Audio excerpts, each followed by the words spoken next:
First speaker, Dr. Alex Klimenko, the director of Center for Multi-Scale Energy System, School of Mechanical Mining Engineering, the University of Queensland. And he's a leader of this section and has made an outstanding contribution to theory and computational of reacting flows. The conditional, sorry about that, just need to read. Yeah, I think that is the condition, yes, the simulation of multi-scale phenomena of different nature. So his model and approaches have resulted in a dramatic improvement in efficiency of simulations and are used and recognized worldwide. So the first speaker, you have 12 minutes. Thank you. Thank you. 12 minutes.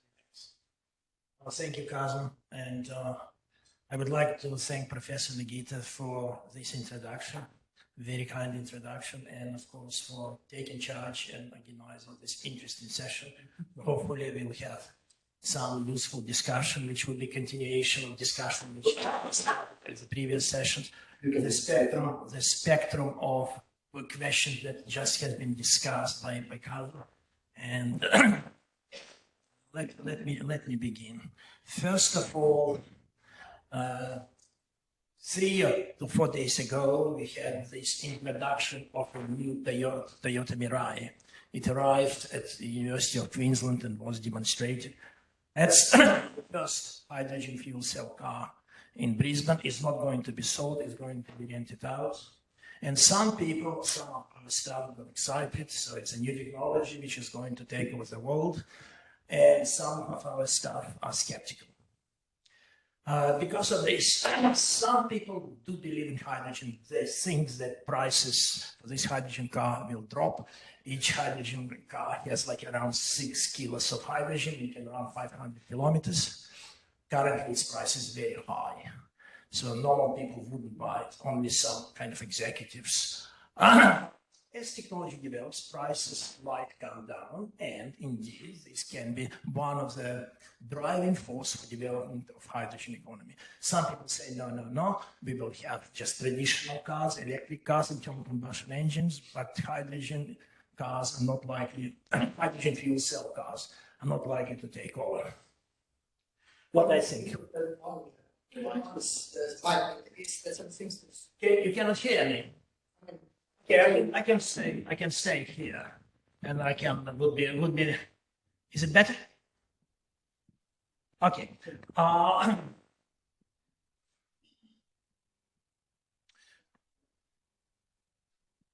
We might have these cars in the future. They might develop. We might not.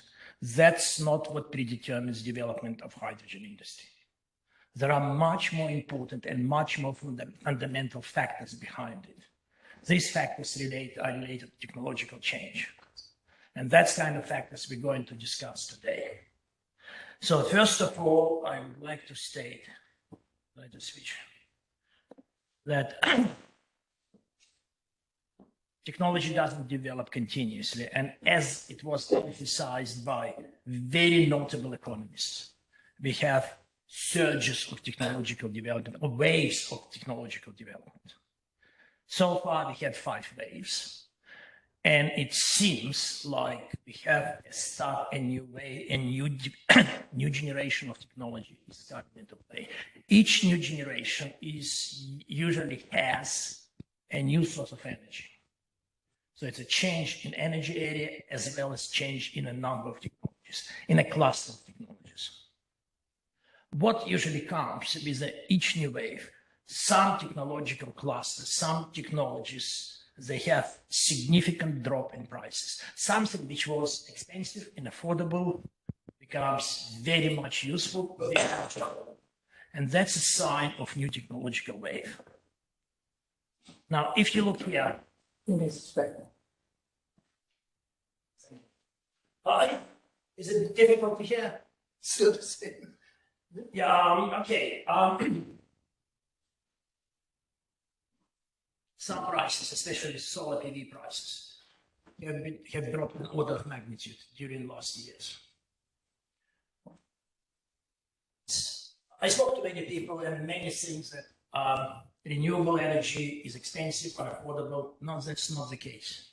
These days, renewable energy is the cheapest. Of course, it doesn't take into account some cost to society, which would be caused by large technological shifts.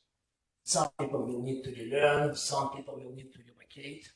But if we speak about purely cost of production, purely cost associated with producing energy, the cheapest way to produce energy these days is renewable energy. And it's a big change. The problem that we have is not that renewable energy is too costly. The problem we have is too cheap. And to a large extent, whether we want it or not, it's coming to replace other sources of energy, at least to some extent.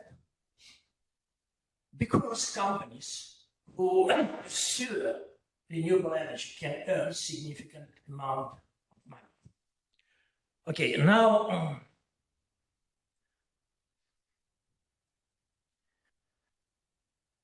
these cheap prices, they bring completely new conditions. And in order to illustrate these conditions, I just brought this pen. This pen costs $10. If I go and buy it tomorrow, under these new conditions, this pen can be sold, say, at 5 cents. Or even I can be paid to get this pen. That's also possible. We have negative prices in energy area. So I can be pleased about this, but I will come to the same shop tomorrow and will try to buy exactly the same pen, and I can be charged $10,000, $20,000. Can you imagine that a normal market, normal economy, can operate under these conditions? And that's exactly what is happening in energy area. Prices go up. And I call this phenomenon intermittency. Intermittency of prices. Sometimes prices are high, as it's shown here, and sometimes prices become quite low when renewable production dominates. It's not that this phenomenon didn't exist in the past. It did, but it wasn't that pronounced as it is pronounced now, that obvious. Phenomenon of intermittency is very well known in science. It has been studied in turbulence for many, many years. And as you see, there are some similarity in shapes, but this similarity goes deeper. It's not just superficial similarity of the curves that are shown here. There is some underlying similarity of systemic mechanisms which induce intermittency of prices and intermittency of turbulent characteristics. So low prices is something that we will be happy about generally, as consumers, as energy consumers. But there is always the other side of the coin. And is that when we have renewable energy producers, they don't lose anything and they can charge very little for their services. For them, selling energy for 1 cent per megawatt hour is better than not selling it at all. Especially because they get renewable certificates. So they really drop prices really low. But once traditional producers come into play, and this will be, say, natural gas turbines, they will charge, and they will charge not only for energy they need to spend and for the time they used to produce, but they need to cover the whole cost of maintaining their facility. And because now the window of production is much more narrow, they have to charge more.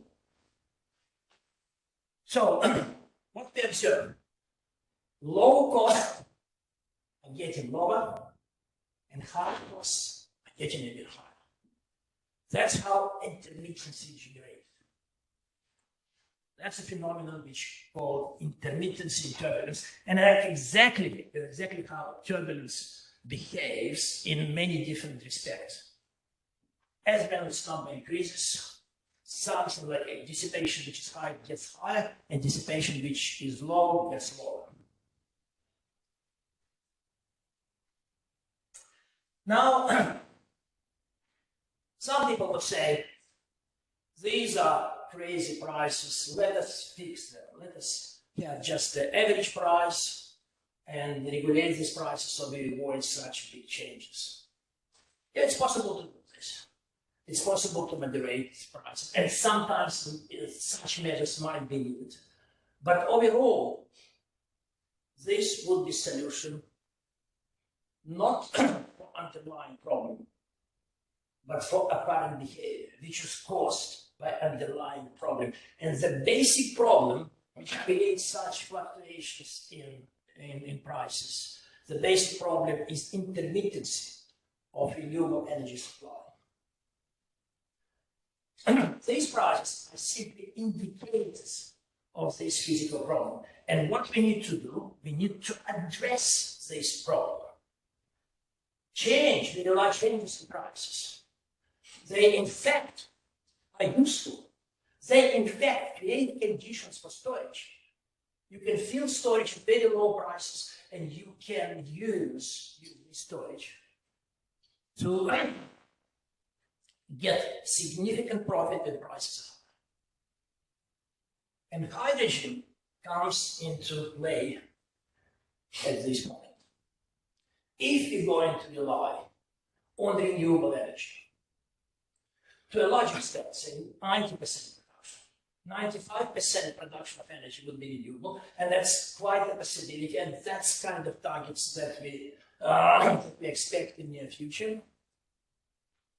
This renewable production needs to have overcapacity. Otherwise, stable renewable production will be impossible. If you have significant overcapacity, there would be periods and lengthy periods which are shown here when renewable generation would overproduce energy. You don't spend anything, you just generate more than you need to consume. And then you have two alternatives. One, you just waste this energy. That's not a good alternative. Or you can produce something useful, something we can store, something we can sell overseas. And it appears that most immediate storage of energy which can be produced under this condition is hydrogen. It can be something else, it doesn't have to be hydrogen. But it looks like hydrogen and its derivatives is one of the best possible solutions. Yes, efficiency is low. If you convert energy to hydrogen and convert it back, yes, 0.3, 0.4, that's maximum what we can expect. At this level of technology. Still, even having stored some energy, half energy, 1/3 of energy, is better than not storing it at all.